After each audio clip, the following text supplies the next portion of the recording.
Kuasa-Mu kuatkanku, dasarku berharap.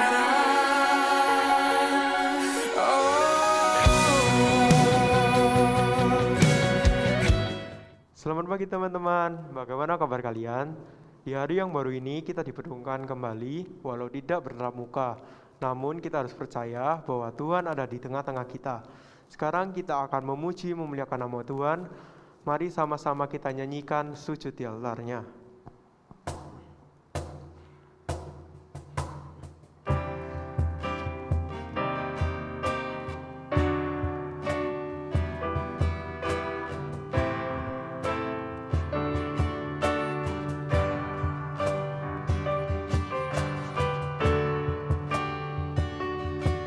Bila hati terasa berat, tak seorang pun mengerti bebanku.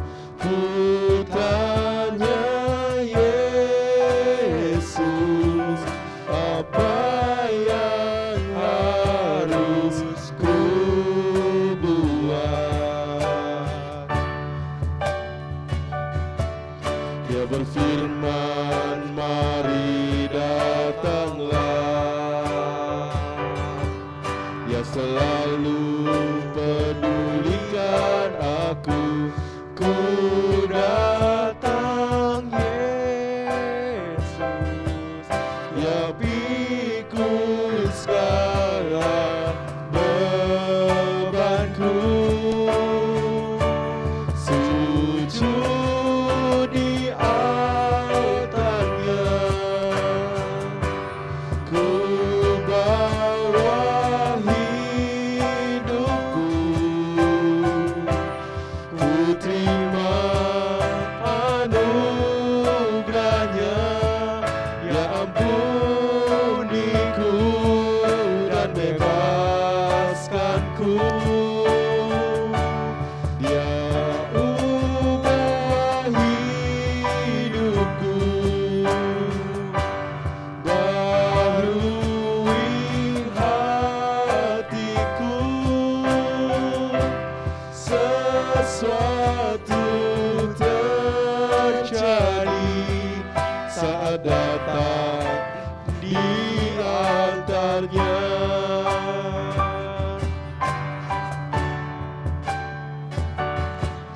Bila hati terasa berat, tak seorang pun mengerti bebanku.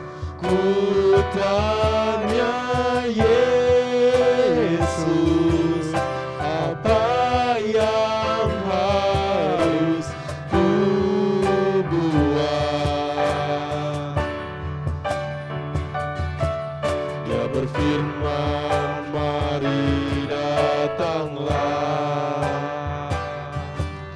Dia selalu pedulikan aku. Ku datang Yesus, dia pikul segala bebanku. Sujud di altarnya, ku bawa hidupku. Ku terima anugerahnya, ya ampuniku dan bebaskanku. Dia ubah hidupku, barui hatiku. Sesuatu terjadi saat datang di altarnya.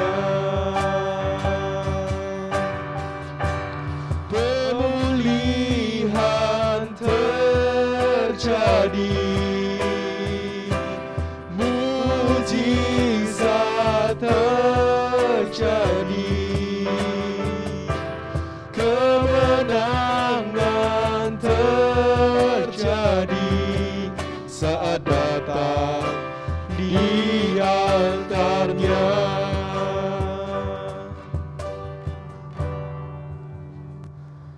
Selama 1 minggu ini banyak sekali yang kita lakukan. Hal-hal tersebut mungkin ada yang mendukakan hati Tuhan. Dan saya mengajak untuk berdoa meminta ampun atas segala dosa-dosa yang kita lakukan. Teman-teman, mari kita berdoa. Ya Tuhan, berkatilah kami di hari ini.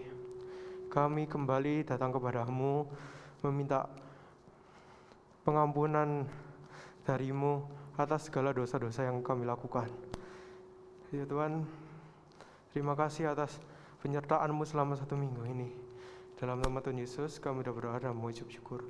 Haleluya, amin. Sebagai umat yang telah diampuni dosanya, makalah terima berita anugerah. Berita anugerah terambil dari Matius 5 ayatnya yang 8. Berbahagialah mereka yang suci hatinya, karena mereka akan melihat Allah. Petunjuk hidup baru diambil dari Yakobus 4 ayat 8. Mendekatlah kepada Allah dan Ia akan mendekat kepadamu. Tahirkanlah tanganmu, hai kamu orang-orang berdosa, dan sucikanlah hatimu, hai kamu yang mendua hati. Dia selalu memberi apa yang kita perlukan, walau kadang-kadang hal-hal tersebut tidak kita pikirkan.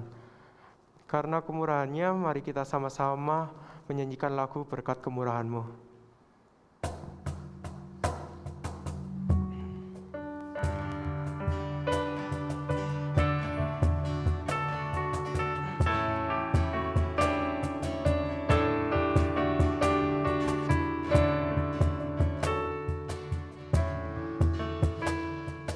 Kau hiasi kehidupanku dengan kemurahan-Mu. Kau rancangkan masa depanku penuh dengan harapan. Aku ada saat ini, semuanya karena kasih-Mu. Aku hidup hari ini, semua berkat kemurahan-Mu.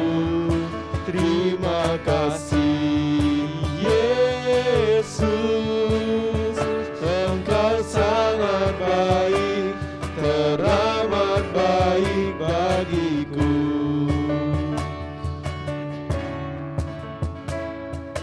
Kau hiasi kehidupanku dengan kemurahan-Mu. Kau rancangkan masa depanku penuh dengan harapan. Aku ada saat ini, semuanya karena kasih-Mu. Aku hidup hari ini, semua berkat kemurahan-Mu. Terima kasih Yesus, Engkau sangat baik, teramat baik bagiku.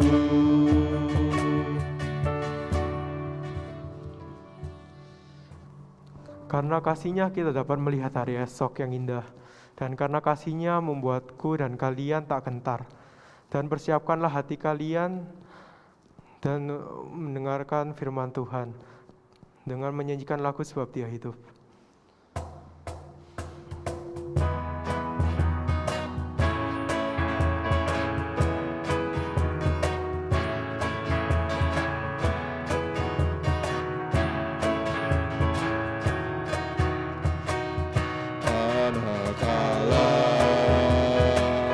Yesus namanya menyembuhkan, menyucikan,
Dia hidup, sebab Dia hidup.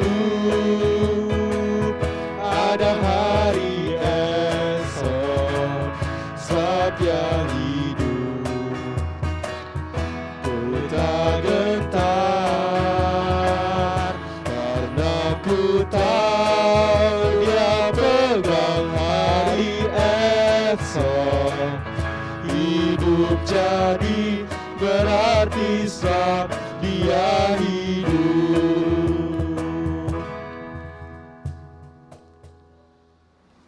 Shalom pemuda remaja Westlight GKT Citra Raya Surabaya. Apa kabar teman-teman semua? Saya berharap teman-teman semua di dalam kondisi yang baik. Saya sangat bersyukur saya diberikan kesempatan untuk boleh memberitakan firman Tuhan di dalam ibadah pada hari ini. Tapi sebelumnya ada pepatah Tiongkok ya yang mengatakan demikian ya. Tak kenal maka tak sayang ya. Saya ingin disayang oleh teman-teman. Maka dari itu saya rindu teman-teman dapat mengenal saya ya. Nama saya adalah Hebron Pemasela. Teman-teman bisa memanggil saya Kak Hebron. Saya adalah sahabat dari Losa Anton ya. Dulu kami berjuang bersama di dalam studi kami di sekolah Alkitab. Baiklah, sebelum kita merenungkan firman Tuhan, mari kita berdoa memohon hikmat daripada Tuhan. Mari kita tundukkan kepala. Bapa, kami bersyukur pada kesempatan kali ini Tuhan memberikan kami waktu untuk kami boleh merenungkan firman. Berikan kami hikmat Tuhan untuk kami memahami, tapi Tuhan berikan kami kekuatan untuk dapat melakukannya. Tolonglah hamba-Mu Tuhan, biarlah kebenaran yang keluar dari mulut bibirnya. Di dalam nama Yesus kami berdoa. Amin. Hari ini tema kita adalah berjumpa dengan Tuhan. Berjumpa dengan Tuhan. Diambil dari Lukas pasal yang ke-24, ayat yang ke-13 sampai ayat yang ke-35. Saya akan membacakan untuk kita semua. Teman-teman dapat membuka Alkitabnya di rumah masing-masing. Saya akan membaca beberapa bagian yang menjadi highlight dalam pemberitaan firman hari ini. Yesus menampakkan diri di jalan ke Emmaus. Dua orang dari murid Yesus pergi ke sebuah kampung bernama Emmaus, dan mereka bercakap-cakap di tengah perjalanan. Ketika mereka sedang bercakap-cakap, datanglah Yesus sendiri mendekati mereka, lalu berjalan bersama dengan mereka. Ayat 16 berkata demikian, tetapi ada sesuatu yang menghalangi mata mereka, sehingga mereka tidak dapat mengenal Yesus. Yesus berkata kepada mereka, apa yang kamu percakapkan sementara kamu berjalan? Maka berhentilah mereka dengan, perhatikan, muka muram. Seorang dari mereka namanya Kleopas menjawab, adakah kamu itu nggak tahu apa yang terjadi dengan Yerusalem dalam beberapa hari ini? Jawab Yesus, apakah itu? Jawab mereka kepada Yesus, apa yang terjadi dengan Yesus orang Nazaret? Dia adalah seorang nabi yang berkuasa dalam pekerjaan dan perkataan di hadapan Allah dan di depan seluruh bangsa kami. Tetapi imam-imam kepala dan pemimpin-pemimpin kami telah menyerahkan dia untuk dihukum mati. Dan mereka, perhatikan, telah menyalibkan dia. Padahal kami dahulu mengharapkan bahwa dialah yang datang untuk membebaskan bangsa Israel. Tetapi sementara itu telah lewat 3 hari sejak semuanya itu terjadi. Tetapi beberapa perempuan dari kalangan kami telah mengejutkan kami. Pagi-pagi buta mereka telah pergi ke kubur dan tidak menemukan mayat Yesus. Lalu mereka datang dengan berita bahwa telah kelihatan kepada mereka malaikat-malaikat yang mengatakan bahwa Yesus hidup. Dan beberapa teman kami telah pergi ke kubur dan mendapati bahwa memang benar yang dikatakan perempuan-perempuan itu, tetapi mereka tidak melihat Yesus. Lalu Yesus berkata kepada mereka, hai kamu orang bodoh, betapa lambannya hatimu sehingga kamu tidak percaya segala sesuatu yang telah dikatakan para nabi. Bukankah Mesias harus menderita semuanya itu untuk masuk ke dalam kemuliaannya? Lalu ia menjelaskan kepada mereka apa yang tertulis tentang dia dalam kitab suci dan kitab para nabi. Mendekati kampung yang mereka tuju, lalu ia berbuat seolah-olah hendak meneruskan perjalanannya. Tetapi mereka sangat mendesaknya katanya, tinggallah bersama-sama dengan kami sebab hari telah menjelang malam dan matahari hampir terbenam. Lalu masuklah Yesus untuk tinggal bersama-sama dengan mereka. Waktu ia duduk makan, dia mengambil roti, mengucap berkat dan memberikannya kepada mereka. Ketika itu terbukalah mata mereka dan mereka pun mengenal dia. Tetapi ia lenyap dari tengah-tengah mereka. Kata mereka seorang kepada yang lain, Bukankah hati kita berkobar-kobar ketika ia berbicara dengan kita di tengah jalan dan ketika ia menerangkan kitab suci kepada kita? Demikianlah firman Tuhan yang menjadi landasan perenungan kita pada saat ini. Teman-teman, beberapa waktu lalu sebelum pandemi, di suatu pagi hari Senin jam 10 pagi, saya ingat sekali. Tiba-tiba di dalam sebuah grup kelompok kecil saya, ada seorang pemudi mahasiswi kedokteran mengechat sebuah kalimat demikian. Teman-teman tolong doakan, papa saya baru saja meninggal. Ketika membaca itu, hati saya sangat sedih sekali. Saya kaget sekali mendengar berita itu. Lalu saya langsung telepon dia dan menanyakan apa yang telah terjadi. Ternyata pada waktu pagi itu papanya sedang sakit dan dia bermaksud membawa papanya ke rumah sakit dengan berjanji sudah janjian dengan seorang dokter spesialis. Tetapi di tengah perjalanan ketika dia berada di tol karena Jakarta kondisi macet, tiba-tiba di tengah jalan papanya mengalami kejang dan papanya tiba-tiba pingsan. Lalu dia sangat panik sekali apa yang harus dia lakukan. Lalu dia tetap berusaha menyetir menuju ke rumah sakit. Lalu papanya sadar lagi dan di tengah perjalanan, pada saat mau keluar tol, itu rumah sakit sudah kelihatan 5 menit lagi sampai, teman-teman. Tiba-tiba papanya kejang lagi. Dan itu adalah kejang yang terakhir, karena papanya dipanggil Tuhan. Ketika sampai di rumah sakit tidak dapat memberikan diagnosa yang jelas karena dia sudah meninggal. Bayangkan, apa yang terjadi dengan pemudi ini? Ketika kami datang, dia hanya sedih, termenung, dan mungkin memikirkan apa yang sedang terjadi. Dia tidak tahu apa yang harus dilakukan, dan merasa ini suatu hal yang mengapa terjadi begitu cepat, ada begitu banyak tanda tanya.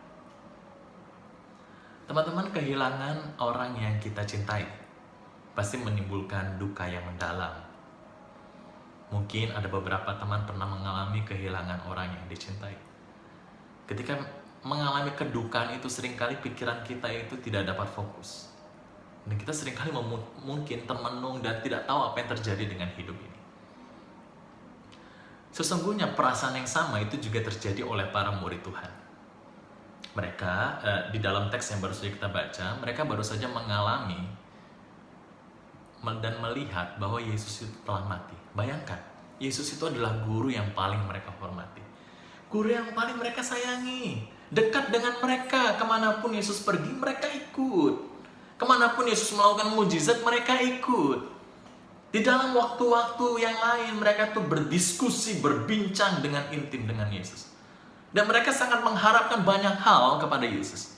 Tetapi hari itu, dalam beberapa hari itu, mereka melihat dengan mata kepala mereka sendiri orang yang paling mereka cintai dan kasihi harus mati dengan cara yang paling keji yang pernah terjadi di dalam sejarah umat manusia. Kira-kira bisa merasakan betapa dukanya hati mereka. Kira-kira bisa memikirkan apa yang sedang terjadi dengan mereka. Pasti mereka takut, pasti mereka sedih, pasti mereka tidak bisa berpikir panjang. Mungkin mereka orang ragukan, ini bagaimana mungkin Yesus yang begitu berkuasa kok mati demikian. Mereka sedih sekali. Kesedihan itu sampai membuat satu hal yang menarik Alkitab itu catat.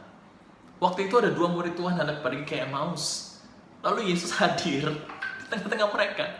Tetapi Lukas dengan jelas mencatat bahwa ada sesuatu yang menutupi mata mereka. Sehingga mereka tuh gak kenal itu siapa. Padahal itu Yesus yang berjalan bersama dengan mereka. Nah, apa yang membuat mata mereka itu tertutup? Ternyata Lukas mencatat dengan sangat baik di dalam kisah ini. Sesungguhnya ada 2 hal yang membuat mata mereka itu tidak bisa mengenali Yesus itu. Yang pertama adalah bahwa karena mereka tidak sungguh-sungguh mengenal Yesus dengan baik. Mereka memiliki pengenalan yang tidak tepat kepada Yesus. Dari mana saya tahu hal itu? Firman Tuhan mencatat, waktu itu salah seorang dari 2 orang itu berkata, "Kamu gak tahukah apa yang terjadi dengan Yesus orang Nazaret itu. Dia adalah, perhatikan Alkitab mencatat, dia adalah Nabi Allah yang sangat luar biasa, berkuasa di hadapan Allah dan di hadapan umatnya. Sekarang pertanyaan begini, benar nggak Yesus Nabi? Betul. Tetapi yang menjadi sebuah permasalahan di sini adalah, artinya pada waktu itu murid-murid yang lain hanya menganggap Yesus sebagai nabi saja. Artinya mereka menganggap Yesus sebagai nabi. Nabinya seperti nabi-nabi lain di dalam perjanjian lama yang juga bisa melakukan mujizat. Seperti Elia, seperti Musa. Mungkin mereka berpikir demikian.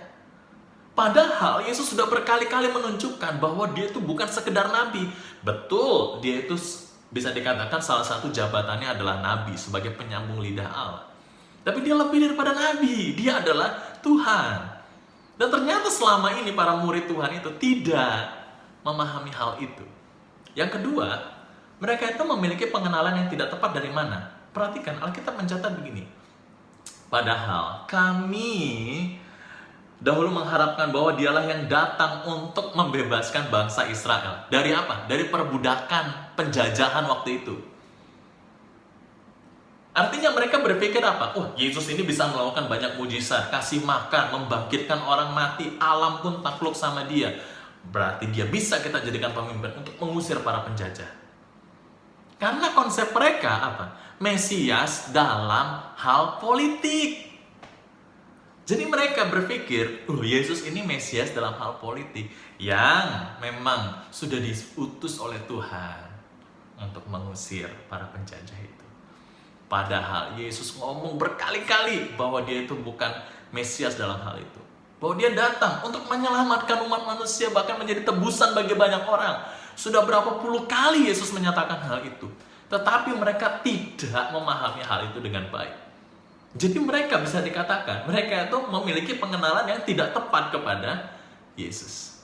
Tadi mereka hanya menganggap Yesus sebagai nabi. Kedua, mereka itu hanya memandang Yesus itu sebagai Mesias dalam hal politik. Dan itu salah. Mengapa mata mereka tertutup sesuatu? Bukan hanya pengenalan yang tidak tepat. Yang kedua adalah mereka memiliki iman yang belum matang. Atau bisa dikatakan iman yang tidak tepat. Firman Tuhan berkata begini. Pada waktu itu tiba-tiba kami dikagetkan oleh para wanita yang pergi ke kubur. Dan mayat Yesus tidak ada di sana. Dan tiba-tiba malaikat menyatakan bahwa ia hidup. Perhatikan ada kalimat di situ. Para wanita mengejutkan kami. Mengejutkan kami. Berarti bagi mereka ini adalah suatu hal yang baru. Padahal bukankah Yesus sudah berkali-kali menyatakan bahwa dia akan bangkit pada hari yang ketiga? Dan bukankah perjanjian lama juga menyaksikan hal demikian? Dan dua murid ini berkata, memang waktu itu para murid Tuhan ke sana, tapi mereka belum bertemu dengan Yesus. Jadi pada saat itu kondisinya, Yesus itu belum menampakkan diri kepada para murid. Jadi artinya mereka tuh punya konsep begini, wah bener gak ya Yesus itu bangkit? Karena mereka masih penuh dengan keraguan pada waktu itu. Jadi bisa dikatakan, bukan hanya pengenalan mereka yang tidak tepat, ternyata iman mereka waktu itu juga belum matang. Sehingga mereka itu tidak mampu, ada selaput yang menutupi mata mereka. Sehingga mereka tidak bisa mengenali Yesus pada Yesus berjalan bersama dengan mereka. Wah teman-teman, kita bisa merenungkan apa dari hal ini? Wah ini bisa jadi satu perenungan yang indah. Bayangkan, mereka itu selalu bersama dengan Yesus loh. Jalan selalu bersama dengan Yesus. Tapi mereka tetap memiliki pengenalan yang tidak tepat. Bahkan iman mereka belum sungguh-sungguh matang. Loh, bagaimana dengan kita selama ini? Jangan-jangan selama ini kita juga memiliki hal demikian. Kita hanya mengenal Yesus berdasarkan asumsi kita saja, persepsi kita saja, bukan berdasarkan apa yang Alkitab catat. Seperti murid-murid Tuhan hanya menganggap Yesus sebagai nabi, padahal Yesus sudah berkali-kali bilang bahwa dia adalah Tuhan. Jangan-jangan mungkin kita menganggap Yesus itu Tuhan, betul. Tapi kita menganggap Yesus Tuhan itu hanya sesuai dengan apa yang kita mau dan kita suka. Seperti para murid, mereka berpikir, Yesus akan membebaskan kita dari politik. Saya suka itu. Oke, saya percaya hal itu. Padahal itu suatu hal yang salah. Mungkin seringkali kita berpikir begini, Yesus itu adalah Allah yang baik, Allah Maha Pemurah. Amin. Amin. Betul nggak? Betul. Tapi seringkali kita lupa bahwa Yesus itu adalah Allah yang kudus juga. Dia adalah Allah yang adil. Amin, saudara? Belum tentu kita amin. Karena kalau kita menyadari bahwa Yesus adalah Allah yang kudus, berani nggak kita berbuat dosa? Belum tentu. Mungkin kita takut. Kalau kita meyakini bahwa Yesus adalah Allah yang adil, Dia akan menghukum setiap hukuman kita. Kesalahan umat manusia. Berani kita menyatakan hal demikian. Seringkali kita tuh nggak mengenal Tuhan dengan baik. Seringkali kita tuh punya pemikiran-pemikiran tertentu yang kita pikir itu baik, padahal itu nggak tepat. Mungkin kita berpikir Yesus mati menebus kita, betul. Lalu kita berpikir, ya sudah, karena saya sudah ditebus, maka saya bebas melakukan banyak dosa. Toh saya sudah ditebus. Itu kan pemikiran yang keliru. Sehingga itu tuh menghalangi mata kita untuk berjumpa dengan Tuhan. Muka dengan muka. Ada selaput yang menutupi mata kita. Dan jangan-jangan juga mungkin selama ini iman kita itu tidak bertumbuh dengan baik. Lihat apa yang dilakukan Yesus kepada dua muridnya. Yesus datang, lalu Yesus mengatakan, betapa lambannya hatimu. Lalu dia menjelaskan seluruh kebenaran firman Tuhan yang benar secara Alkitab. Lalu, baru mereka itu menyadari, wah benar ya. Ternyata selama ini mereka tuh punya pemikiran yang salah. Lalu tindakan berikutnya itu juga menarik. Pada saat itu, malam sudah mau datang, dan Yesus ini hendak meneruskan perjalanannya seolah-olah begitu. Lalu dua orang murid ini berkata, mari tinggallah bersama dengan kami. Tinggallah bersama dengan kami. Ini sudah larut malam. Bahkan dua orang ini mendesak. Akhirnya Yesus datang, lalu Yesus memecahkan roti, mengucap berkat, lalu membagikannya kepada mereka. Dan Alkitab mencatat dengan sangat jelas bahwa pada waktu itu terbukalah mata mereka. Dan mereka menyadari bahwa yang di depannya adalah Yesus. Kenapa mata mereka bisa terbuka? Saya rasa ada dua jawabannya. Pertama, karena Yesus membukakan tentang pemikiran Alkitab yang utuh dan benar kepada mereka. Sehingga mereka tahu bahwa Yesus itu memang seharusnya demikian. Dia itu Tuhan, Dia itu Mesias yang harus mengalami kematian selama 3 hari di dalam maut. Lalu Dia akan dibangkitkan dan akan memperoleh kemenangan. Pikiran mereka dibukakan. Dan bukan hanya itu. Setelah pikiran mereka dibukakan, ini hal yang kedua yang menarik adalah mereka mengundang Yesus untuk tinggal bersama dengan mereka. Gambaran ini sebenarnya sebuah gambaran yang menarik. Apa maksudnya? Teman-teman, mungkin seringkali kita ini sudah menjadi orang Kristen yang sungguh-sungguh ya dari kecil sudah Kristen, bahkan jadi selalu ke gereja, bahkan kita adalah pelayan Tuhan. Tapi mungkin selama ini kita tuh nggak mengenal Tuhan dengan sungguh. Ataupun yang kedua, kita nggak sungguh-sungguh mengizinkan Tuhan itu hidup di dalam diri kita. Kita nggak invite Tuhan secara personal ke dalam diri kita. Di dalam Wahyu 3 ayat 20 ya, Tuhan bilang begini, aku mengetok pintu, adakah yang mau membukakannya dan membiarkan aku masuk ke dalam hidupnya. Teman-teman, bagaimana pengenalan kita dengan Tuhan? Apakah kita sudah sungguh-sungguh mengenali Tuhan dengan baik? Apakah kita sudah tahu bahwa Allah itu adalah Allah yang baik, Allah yang maha kasih, Allah yang maha adil, Allah yang maha kudus juga? Dan yang kedua, apa yang terpenting ini adalah apakah kita sudah mengizinkan Tuhan hidup di dalam diri kita? Mungkin kita jawabnya begini, iya, saya sudah mengizinkan Tuhan hidup di dalam diri kita. Are you sure about that? Sekarang coba saya kasih pertanyaan untuk direfleksikan. Kalau misalnya memang Tuhan sudah sungguh-sungguh tinggal di dalam hati kita, apakah seluruh hidup kita sudah kita tanyakan kepada Dia? Waktu kita mau pilih jurusan sekolah, kita tanya Dia nggak? Kan seharusnya Dia yang berkuasa dalam diri kita. Waktu kita sedang ada masalah, kita menyerahkannya ke Tuhan nggak? Kita tanya Dia nggak? Atau kita menyerahkan dosa-dosa kita nggak semuanya ke Tuhan? Atau selama ini mungkin ada banyak dosa yang kita tutup-tutupi? Atau selama ini, apakah kita ini cuma jargonnya aja menyerahkan hidup kita kepada Tuhan? ngakunya pelayan Tuhan yang benar dan yang setia, tapi selama ini kita selalu mengandalkan pemikiran kita sendiri, kita nggak pernah serahkan hidup kita kepada Tuhan, di dalam menentukan masa depan, di dalam dosa-dosa, semuanya itu kita simpan sendiri, kita nggak pernah serahkan sama Tuhan. Padahal kalau kita serahkan sama Tuhan, dosa-dosa pasti beres. Dibereskan, digumulkan di hadapan Tuhan. Kalau kita menyerahkan kepada Tuhan, masa depan kita gumulkan dengan sungguh-sungguh, kita tanya Tuhan, nggak berdasarkan pemikiran kita sendiri. Masalahnya seringkali kita tidak sungguh-sungguh mengizinkan Tuhan hidup di dalam diri kita. Ada sebuah statement demikian, if Christ, He is not the Lord of all, He is not the Lord at all. Jika Tuhan, jika Kristus bukan Allah dari segala-galanya dalam hidupmu, berarti sesungguhnya Dia bukan Allah dalam hidupmu. Kalau engkau mengatakan Dia adalah Allah dalam hidupmu, seharusnya hidupmu sungguh-sungguh tunduk di dalam Dia. Hidupmu adalah untuk memuliakan nama Tuhan. Itu seharusnya respon orang percaya. Kita bisa melihat dari dua murid Tuhan ini, ketika berjumpa dengan Yesus, ketika pemikirannya dibuka, ketika dia membiarkan Tuhan hadir di dalam hidupnya. Perhatikan firman Tuhan mencatat, hati kami berkobar-kobar tentang Dia pada saat Dia menerangkan kitab suci. Lihat, hatinya penuh dengan kobar. Dan mereka bangun kembali ke Yerusalem untuk menyampaikan hal itu kepada para murid Tuhan yang lain. Kalau kita sungguh-sungguh mengenal Tuhan dan mengizinkan Tuhan tinggal dalam diri kita, trust me, kita akan menjadi seorang yang dipakai Tuhan dengan luar biasa untuk kemuliaan nama Tuhan. Saya akan tutup dengan sebuah kisah. Suatu ketika saya mimpin sebuah retreat ya.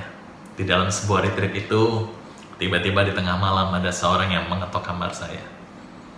Kak, saya mau dong didoakan. Lalu dia minta didoakan, lalu dia bercerita, menangis tentang kehidupannya. Dia seorang pelayan Tuhan, saya tahu. Lalu ternyata dia menceritakan pada waktu itu segala dosa-dosa yang pernah dia lakukan selama hidupnya. Wah, kalau saya sebutin dosanya mungkin kita akan kaget melihat dosa anak ini. Dia berdosa, tapi dia melayani Tuhan. Lalu dia bilang, Kak, tolong doakan, saya mau bertobat. Saya mau kenal Tuhan lebih dalam. Saya mau undang Tuhan hadir dalam hidup saya. Boleh nggak, Kak, tumpangin tangan, doakan saya. Pada waktu itu saya berdoa sama dia. Dia memeluk saya dengan menangis, saya juga menitikkan air mata. Saya bilang, mari bertumbuh bersama. Dan dia sungguh-sungguh bertumbuh. Dia menjadi pelayan Tuhan yang benar dan yang setia, dan terus dipakai Tuhan secara hebat lagi. Teman-teman, kita sudah ya memperingati Paskah ya. Paskah, hari kemenangan Tuhan, di mana Tuhan telah mati untuk menggantikan engkau dan saya. Sekarang pertanyaannya, apakah kita sudah sungguh-sungguh berjumpa dengan Tuhan muka dengan muka? Atau selama ini mungkin ada yang menghalangi mata kita. Kita nggak kenal Tuhan dengan benar. Kita punya persepsi sendiri tentang Tuhan. Yang sebenarnya Alkitab tidak menyatakan demikian. Maukah kita sungguh-sungguh belajar mengenal Tuhan dengan keseluruhan firman kita renungkan siang dan malam? Dan yang kedua, mau nggak kita invite Tuhan dalam hidup kita? Kalau kita invite Tuhan dalam hidup kita, seharusnya hidup kita itu kita serahkan semuanya kepada Tuhan. Saya tahu ya, ada banyak pergumulan sebagai anak muda ya. Ada banyak dosa-dosa yang mungkin seringkali ditutup-tutupi dan seringkali susah untuk dikeluarkan. Tapi hari ini adalah waktu yang terbaik.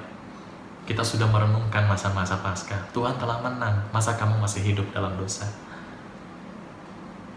Maukah engkau sungguh-sungguh mengizinkan Tuhan hidup dalam hidupmu? Undang Dia. Biarlah Dia bertahta di seluruh hidup kita, di masa depan kita, keluarga kita, studi kita, dosa-dosa kita. Segala hal dalam hidup kita seharusnya kita serahkan kepada Tuhan. Mari, ambillah komitmen di hadapan Tuhan. Biarlah kita sungguh-sungguh menjadi anak Tuhan yang benar dan yang setia. Jika engkau butuh bantuan, engkau boleh cari para hamba-hamba Tuhan yang bisa menolongmu, mendoakanmu, memberkatimu, sehingga engkau itu boleh sungguh-sungguh berjumpa dengan Tuhan muka dengan muka, dan engkau boleh dibimbing dengan baik untuk hidup sesuai dengan kehendak Tuhan. Maukah engkau sungguh-sungguh bertumbuh di dalam Tuhan? Mari taruh tanganmu di dada, berdoa bersama dengan saya. Mari kita berdoa. Bapa, hari ini kami belajar bahwa seringkali ada selaput yang menutupi mata kami sehingga kami tidak mengenal Tuhan. Mungkin kami sudah bertahun-tahun menjadi anak Tuhan, tapi seringkali kami memiliki pengenalan yang salah akan Tuhan. Tuhan tolong supaya kami menyadari bahwa Allah kami adalah Allah yang berdaulat, Allah yang maha kasih, Allah yang maha adil, Allah yang maha kudus, dan segala hal yang ada di dalam diri Allah. Tuhan tolong supaya kami mengenal Allah secara objektif, bukan dengan pemikiran kami sendiri. Tolonglah kami Tuhan, berikan hati yang haus dan rindu akan firman-Mu, terlebih hikmat untuk dapat memahami firman-Mu. Terlebih Tuhan kami berdoa, biarlah kami juga bukan hanya mengenal Tuhan, tapi kami boleh mengundang Tuhan hadir dalam hidup kami. Kami mau serahkan masa depan kami, kami mau serahkan pergumulan kami, kami mau serahkan keluarga kami, kami mau serahkan segala dosa-dosa kami Tuhan, sehingga kami boleh sungguh-sungguh ya Tuhan, menjadi anak-anak Tuhan yang benar dan yang setia. Kami boleh menjadi anak Tuhan yang sungguh-sungguh memuliakan Tuhan. Kami boleh menjadi anak Tuhan yang benar-benar hidup untuk kemuliaan nama Tuhan. Biarlah api yang berkobar dalam diri kami seperti 2 murid Tuhan, itu boleh juga nyata dalam hidup kami. Tuhan tolong, Tuhan kirimkan orang-orang yang tepat untuk menolong kami, membimbing kami, supaya kami boleh bertumbuh yang benar di dalam Tuhan. Terima kasih Bapa, mohon berkat-Mu bagi kami semua. Di dalam nama Tuhan Yesus kami berdoa. Hai teman-teman, terima kasih sudah mengikuti ibadah pada pagi hari ini sampai selesai. Nah, sebagai ucapan syukur, teman-teman silakan boleh memberi persembahan lewat rekening di bawah ini. Nah, teman-teman jangan lupa untuk menjaga kesehatan, pakai masker, menjaga kebersihan, dan juga tetap melakukan protokol kesehatan. Dan see you next week guys.